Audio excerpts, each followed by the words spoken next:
இறைமையின் இயேசு கிறிஸ்துவின் ஈடு இணையச்சி என்ற நாமத்தினாலே உங்களை யாவரையும் அன்போடு வாழ்த்துகின்றேன். ஆண்டவருடைய அன்பும் அருளும் உங்களோடு நிலைத்திருப்பதாக. கிறிஸ்துவுக்கு அன்பானவர்களே, நாம் வாசிக்க கேட்ட பரிசுத்த லூக்கா நற்செய்தி நூல் 24வது அதிகாரத்திலே நாம் அனைவரும் அறிந்திருக்கக்கூடிய ஆண்டவருடைய உயிர்த்தெழுதலோடு தொடர்புடைய ஒரு சம்பவம் காணப்படுகின்றது. அதனுடைய 28வது வசனத்தில் எழுதப்பட்டிருக்கிறது, அப்பொழுது இயேசு கிறிஸ்து அப்புறம் போகிறவர் போல காண்பித்தார். அப்புறம் போகிறவர் போல காண்பித்தார். இந்த அப்புறம் போகிறவர் இயேசு கிறிஸ்துவும் அவரோடு கூட எம்மாவூருக்கு செல்கின்ற சீடர்களும் நடந்து சென்று கொண்டிருந்தார்கள். அப்பொழுது இயேசு கிறிஸ்து அவர்களை விட்டு பிரிந்து தனியே செல்வது போல தன்னை காண்பிக்கின்றார். அப்படி என்றால் 3 பேர் நடந்து போய் கொண்டிருக்கிறார்கள். அதில் இயேசு கிறிஸ்து மாத்திரம் தனியாக அவர்களை விட்டு விலகி செல்வதை போன்ற ஒரு நிலை அங்கு ஏற்படுகின்றது. அதுதான் அங்கு அப்பொழுது இயேசு அப்புறம் போகிறவர் போல காண்பித்தார் என்று எழுதப்பட்டிருக்கின்றது. எந்த சூழ்நிலையில இயேசு கிறிஸ்து அப்புறம் போகிறவர் போல காண்பித்தார் என்றால், அத்தருணத்தில் தாங்கள் போகிற கிராமத்துக்கு சமீபமானார்கள். அவர்கள் போகக்கூடிய எம்மாவூர் அந்த பட்டணத்திற்கு அருகிலே வந்துவிட்டார்கள். இது அவர்களுடைய பிரயாணத்தினுடைய கடைசி சூழ்நிலையை குறிக்கின்றது. அவருடைய பிரயாணம் முடிய போகின்றது. அவருடைய கடைசி நொடி பொழுதுகள் அந்த பிரயாணத்திலே கூட என்று சொல்லி நாம் எடுத்துக்கொள்ளலாம்.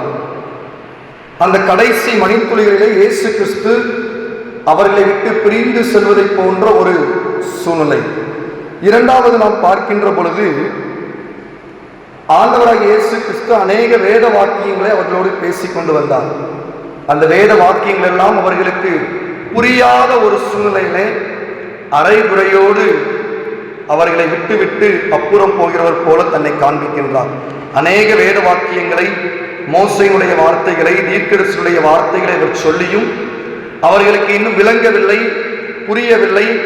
ஆனால் முழுமையாக அவர்களுக்கு புரிய வைக்காமல் ஒரு அரைகுறையான நிலையோடு அவர்களை விட்டு அப்புறம் போகிறவர் போல தன்னை காண்பிக்கின்றார். மூன்றாவது நாம் பார்க்கின்ற பொழுது, அந்த சீடர்கள் இயேசு கிறிஸ்துடைய வாழ்க்கையில நடைபெற்ற அநேக காரியங்களை பேசுகின்றார்கள். 13வது வசனத்தை நாம் வாசிக்கின்ற பொழுது, முந்தின நாளிலே ஈஸ்டர் தினத்தன்று என்ன நடைபெற்றது, ஸ்திரீகளுக்கு இயேசு கிறிஸ்து எப்படி தரிசனம் கொடுத்தார், இவையெல்லாம் பேசுகின்ற அவர்களுக்கு உயிர்த்தெழுதலை குறித்த முழுமையான நம்பிக்கை இல்லை. ஆகவே நம்பிக்கையற்ற சூழ்நிலையில் இருக்கின்றவர்களை விட்டு அப்புறம் போகிறவர் போல தன்னை காண்பிக்கின்றார். ஒரு மனிதனுடைய வாழ்க்கையிலே ஒரு விதமான சூழ்நிலையை எதிர்கொள்கின்ற பொழுது, கடைசி நேரத்திலாவது கடவுள் உதவி செய்வார் என்று எண்ணுகின்ற பொழுது, கடவுள் அந்த இடத்தை விட்டு அகன்று போகின்றவரை போல அல்லது விட்டு போகின்றவரை போல காண்பிக்கின்றார். இது அவர்களுக்கு ஒரு துக்ககரமான வேலை. புரியாத பொழுது, ஒன்று விளங்காத பொழுது, குழப்பமான சூழ்நிலையிலே இயேசு கிறிஸ்து தன்னை அப்புறம் போகிறவர் போல காண்பிக்கின்றார். நம்பிக்கையற்ற சூழ்நிலையிலும் அப்புறம் போகிறவர் போல காண்பிக்கின்றார். ஒருவேளை இந்த பிரயாணம் அவர்களுக்கு இயேசு கிறிஸ்துவோடு இருந்த பொழுது ஒரு பேச்சு துணைக்கு ஒரு ஆள் கிடைத்திருக்கிறார் என்கின்ற சிந்தையோடு அவர்கள் கடந்து வந்திருக்கலாம். ஆனால் இப்பொழுது அப்புறம் போகிறவர் போல இயேசு கிறிஸ்து தன்னை காண்பிக்கின்ற பொழுது அவர்கள் இயேசு கிறிஸ்துவிடத்தில் சொல்கிறார்கள், நீ எங்களுடனே தங்கீரும் என்று வருந்தி கேட்டுக்கொண்டார்கள்.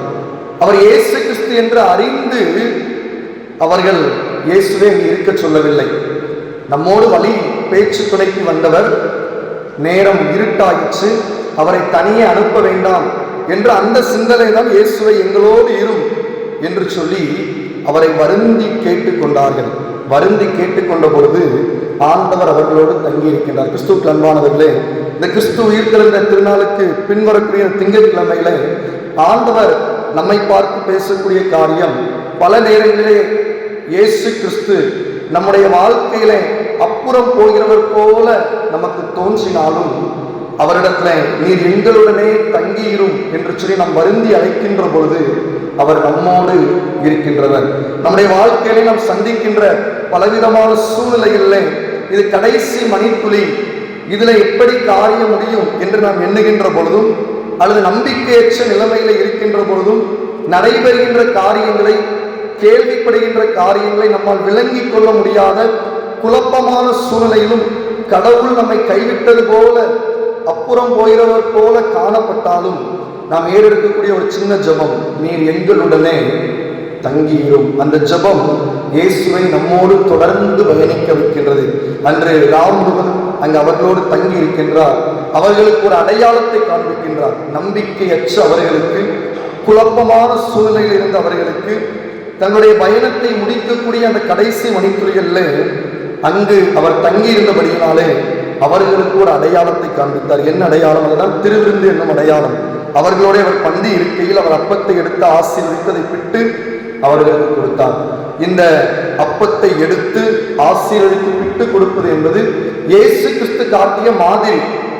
இந்த மாதிரியை பார்த்த உடனே அவர் மறைந்து போனாலும் அங்கு இயேசு கிறிஸ்து என்பதை அவர்கள் அறிந்து கொண்டார்கள்.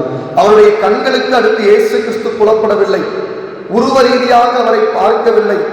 ஆனால் இந்த அடையாளம் அவருடைய விசுவாசத்தை பலப்படுத்தியது. கிறிஸ்துவுக்கு அன்பானவர்களே, நம்முடைய வாழ்க்கையிலும் நம்பிக்கையற்ற நிலைமையிலே, குழப்பமான சூழ்நிலையிலே, கடைசி மணித்துளிகளிலே ஆண்டவர் நம்மை கைவிட்டது போல தோன்றினாலும் நீர் எங்களுடனே தங்கியிரும் என்று நம் ஆண்டவரிடத்தில் வருந்தி கேட்டுக்கொள்கின்ற பொழுது அவர் நமக்கு அடையாளத்தை காண்பித்து நம்முடைய விசுவாசத்தை பலப்படுத்துகின்றனர். அப்பத்தை எடுத்து ஆசீர்வதித்ததை விட்டு அவர்களுக்கு அடையாளத்தை காண்பித்த பொழுது அவர்கள் இயேசு கிறிஸ்துவை பார்க்கவில்லை, ஆனால் அவருடைய விசுவாசம் பலப்பட்டது. உடனே அவர்கள் திரும்பி சென்று 11 பேருக்கும் சென்று ஆண்டவருடைய நற்செய்தியை அவர்கள் அறிவித்ததை நாம் பார்க்கின்ற வழியில் நடந்த காரியங்களை எல்லாம் அவர்கள் பேசிக் கொண்டிருந்தார்கள். ஆகவே இந்த நாளின் காலை நேரத்தில் ஆண்டவர் நம்மோடு பேசக்கூடிய காரியம், ஆண்டவர் அப்புறம் போகிறவர் போல இருந்தாலும் ஆண்டவரே நீ எங்களோடு தங்கியிரும் என்று நாம் கேட்கின்ற பொழுது அவர் நம்மோடு இருக்கின்றவர். கானானிய ஸ்திரீயினுடைய வாழ்க்கையில தன்னுடைய மகளின் சுகத்திற்காக இயேசு கிறிஸ்துவுக்கு பின்பதாகவே அவர் வேண்டிக் கொண்டு செல்கின்றார். ஒவ்வொரு காரியமாக இயேசு கிறிஸ்து பேசுகின்றார். பிள்ளையின் அப்பத்தை எடுத்து நாய்க்குட்டிகளுக்கு போடுவது நல்லதல்ல என்று சொல்லக்கூடிய அளவிற்கு அவருடைய விசுவாசம் சோதிக்கப்படுகின்றது. அவருடைய பயணத்திலே அது நீண்டு கொண்டே போகின்றது. ஆனால் அவள் விடவில்லை, வருந்தி கேட்டுக்கொண்டால் அங்கு ஆண்டவரிடத்தில் அவர் கேட்டுக்கொண்ட விண்ணப்பத்திற்கு ஆண்டவர் பதில் கொடுத்தார் என்பதை நாம் அறிந்திருக்கிறோம். ஒருவேளை கானானிய ஸ்திரீ இயேசுவை பின்தொடர்ந்து செல்லுகின்ற பொழுது இயேசு கிறிஸ்து அப்புறம் போகிறவர் போல, அவளை கண்டுகொள்ளாதவரை போல சென்றிருக்கலாம். ஆனால் அவள் இயேசுவை உறுதியாக பற்றி பிடித்துக் கொண்டாள். லூக்கா நற்செய்தியிலே நாம் வாசிக்கும் உவமையிலே மதியற்ற ஒரு நியாயாதிபதியிடத்திலே ஒரு பெண்மணி சென்று தன்னுடைய நியாயத்திற்காக போராடுகின்றார். அவன் தேவனுக்கு பயப்படாதவன், ஜனங்களை மதியாதவன். ஆனாலும் அவள் வருந்தி கேட்டுக்கொண்டது நிமித்தமாக அந்த பெண்மணிக்கு அந்த நியாயாதிபதி இறங்கின உவமையை ஆண்டவராக இயேசு கிறிஸ்து சொல்லி இருக்கின்றார். தன்னை நோக்கி இரவும் பகலும் கூப்பிடுகிறவர்களுக்கு அவர் நியாயம் செய்யாமல் இருப்பாரோ. நீங்களும் நானும் ஆண்டவர் நம்முடைய வாழ்க்கையிலே அப்புறம் போகிறவர் போல காணப்பட்டாலும், கடவுளே நம்மை கைவிட்டு விட்டார் என்று எண்ணக்கூடிய ஒரு இக்கட்டான சூழ்நிலையில் நாம் இருந்தாலும், நம்பிக்கை அற்றவர்களை போல் நாம் திகைத்துக் கொண்டிருந்தாலும், குழப்பங்கள் நம்முடைய வாழ்க்கையில காணப்பட்டாலும், நீர் எங்களுடனே தங்கியிரும் என்று சொல்லி ஆண்டவருக்கு ஒரு வாய்ப்பை நாம் கொடுக்கின்ற பொழுது, ஆண்டவரை நம்மோடு வைத்துக் கொள்கின்ற பொழுது அவர் நமக்கு அடையாளத்தை காட்டி நம்முடைய விசுவாசத்தை பலப்படுத்துகிறவர். அப்படிப்பட்ட கிருபைகளை ஆண்டவர் நம்முடைய வாழ்க்கையிலே தந்தருவாராக. ஆமென். ஜெபம்.